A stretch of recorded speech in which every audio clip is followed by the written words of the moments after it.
J'ai entendu dire que le père Martin Lagacé a beaucoup réfléchi sur la question de comment faire la paix avec notre passé. Allons le rencontrer.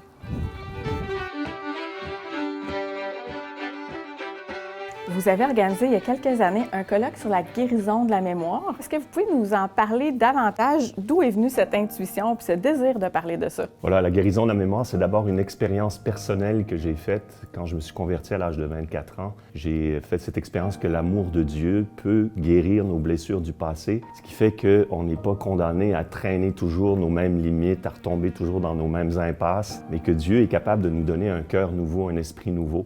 Alors j'ai pensé qu'on pouvait transposer ça à un niveau collectif. D'ailleurs, Ézéchiel, quand il dit « Je vous donnerai un cœur nouveau, je mettrai en vous un esprit nouveau », il dit ça à tout le peuple d'Israël. Donc Dieu a la puissance de donner à tout un peuple un cœur nouveau, un esprit nouveau, pour qu'ils ne vivent pas à la remorque de ces blessures du passé, mais qu'ils puissent être l'héritier de quelque chose de beau, puis qu'en même temps, il puisse continuer de développer son identité, son avenir sur des bases sereines, sur des bases réconciliées. Est-ce que vous pourriez me partager quel est l'état de la mémoire collective au Québec?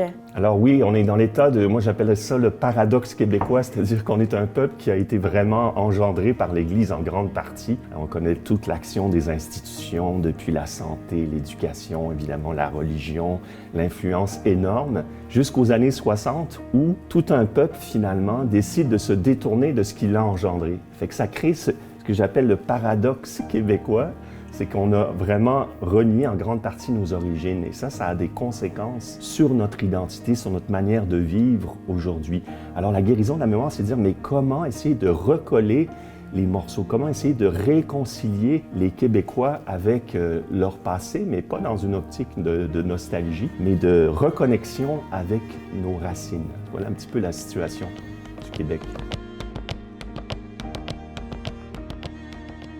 Est-ce qu'on peut faire un parallèle avec notre vie personnelle, mais aussi avec notre vie sociale et collective? C'est qu'au fond, la guérison de la mémoire, vous savez, en anglais, guérir, c'est heal, puis ça vient de la racine whole, ça veut dire ce qui est entier.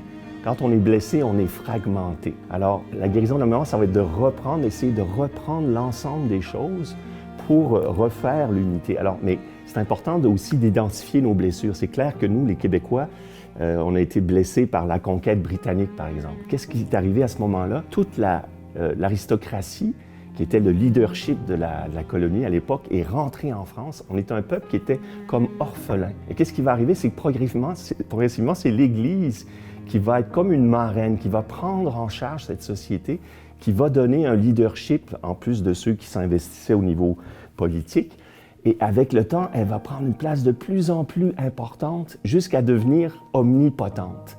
Alors, il y a eu une espèce d'infantilisation de la société, il faut bien le reconnaître, par l'Église, qui a été un peu paternaliste et maternaliste.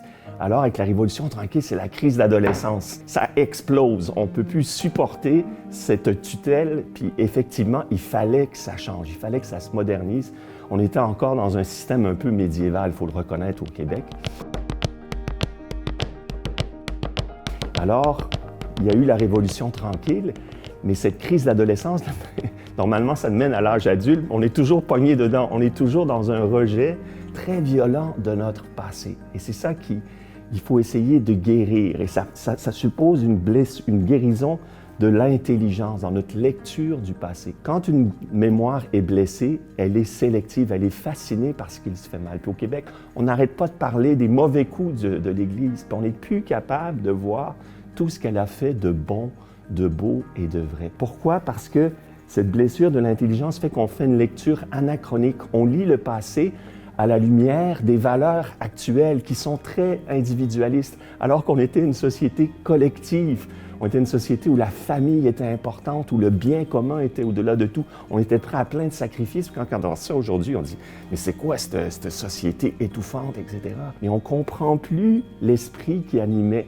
L'autre chose, c'est qu'on fait une lecture binaire, c'est-à-dire il y avait les bons et les méchants, etc. Mais l'histoire, c'est pas vrai. Regardez aujourd'hui, c'est compliqué la réalité. Donc de faire un jugement aussi téméraire sur notre passé, c'est pas très juste. Ça demande d'aller plus loin. Puis ce qui anime aussi très fortement la pensée aujourd'hui, c'est que c'est systématiquement cette lecture du passé anti-chrétien.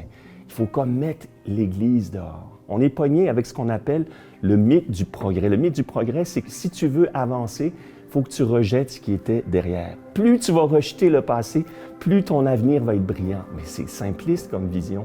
C'est pas du tout ça. Une société moderne, c'est une société qui met à jour constamment sa tradition, son héritage, pour se débarrasser effectivement de ce qui est obsolète, pour intégrer des éléments nouveaux, mais dans une rupture. C'est comme un tissu qui se fait dans le temps. Mais nous, on marche en coupant, puis on veut se recréer à partir de rien. Et ça donne une société aujourd'hui qui est profondément essoufflée au plan moral, spirituel et même humain. Il y a beaucoup de signes vitaux de notre société au Québec qui sont très inquiétants. La démographie, l'état de la jeunesse, la dépression. Il y a plein de blessures humaines qui viennent du fait qu'on s'est complètement déraciné de nos sources profondes.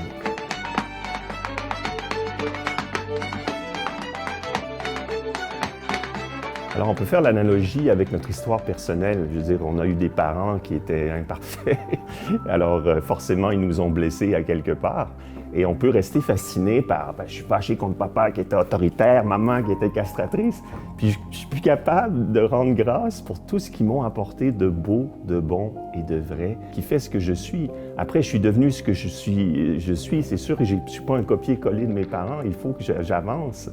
Mais en même temps, il faut que je sois héritier de quelque chose. C'est la même chose au plan collectif. Il y a des choses qui sont à évacuer, il y a des choses qui sont à guérir, mais il y a une mémoire heureuse qui est possible parce que à cause de cette blessure, de cette fascination, on se coupe d'une richesse extraordinaire et d'un enracinement qui est si vital pour nous. Donc, de refaire une mémoire heureuse, ça veut dire que il y a vraiment un enjeu de transmission aujourd'hui au Québec parce que depuis 50 ans, il y a eu comme une cassure. Et moi, je vois des jeunes couples ici qui se forment dans notre paroisse, des jeunes qui redécouvrent la foi, qui se marient, puis ils ont des enfants, puis ils s'aperçoivent qu'ils n'ont pas grand-chose à transmettre au niveau de l'histoire et de la culture, de l'architecture, de la littérature, du folklore, du territoire, etc. Puis pour ça, on a des inspirations formidables. Il y a plein de grands personnages qui ont façonné notre histoire. Je parlais de Pierre Boucher, un bonhomme qui est inconnu, qui a donné son nom à Boucherville, qui était un homme qui est venu avec les Jésuites, il a vécu avec les Autochtones pendant des années, il a appris leur langue. Il a même marié une Autochtone pour faire un foyer mixte. Malheureusement, elle est morte assez jeune. Finalement, il s'est marié avec une Française. C'est lui qui est allé en France rencontrer Louis XIV pour plaider la cause de la Nouvelle-France. Il a écrit un mémoire qui existe encore, qu'on peut lire sur toutes les richesses de ce pays. Et c'est grâce à lui qu'on a eu le régiment Carignan, les filles du roi, l'intendant Talon, qui a redonné un souffle. Et il a été le héros d'une bataille incroyable à Trois-Rivières. Il y avait 600 Iroquois contre lui, ils étaient 50. Ils ont tenu tête pendant une semaine. Les Iroquois étaient épuisés. Ils ont négocié la paix avec lui. C'était un homme extraordinaire.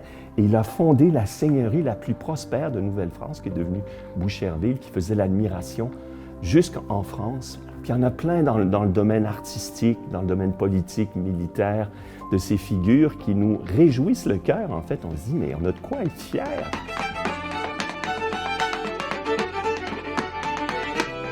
On a de quoi être fiers. On reconnaît, oui, qu'il y a eu des ratés puis des choses qu'on ne veut pas répéter, mais on peut être fier de toute cette histoire et du merveilleux héritage qu'on a reçu de l'Église, qui est au niveau de la santé, de l'éducation, de la culture. Il y a une religieuse comme ça en Abitibi qui a fait un film qui s'appelle « Noirceur », Sœur noire.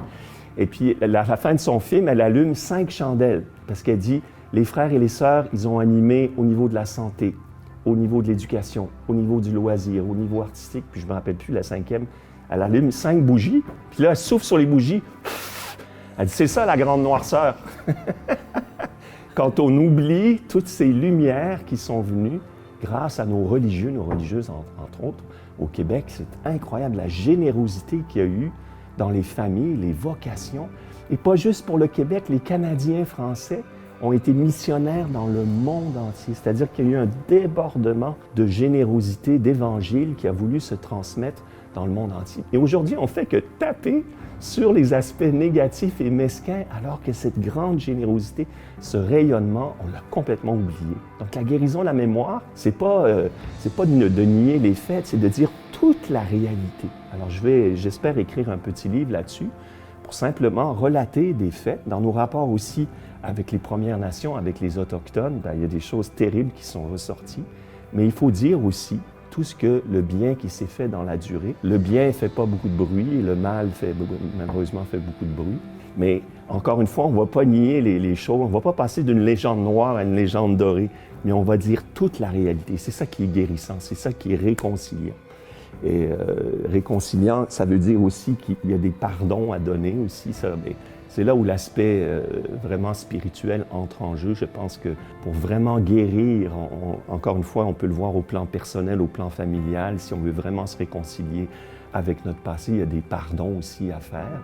Mais les pardons doivent se faire en vérité. Donc, il y a d'abord un travail de l'intelligence, de relire notre histoire de manière juste, intégrale et équilibrée. Faire des pardons s'il faut, peut-être demander pardon, parce que nous aussi, on fait des erreurs. Puis là, la paix peut revenir. Et ça amène la vie, ça permet à la vie de circuler, puis aux générations de s'enrichir, puis de continuer l'aventure collective.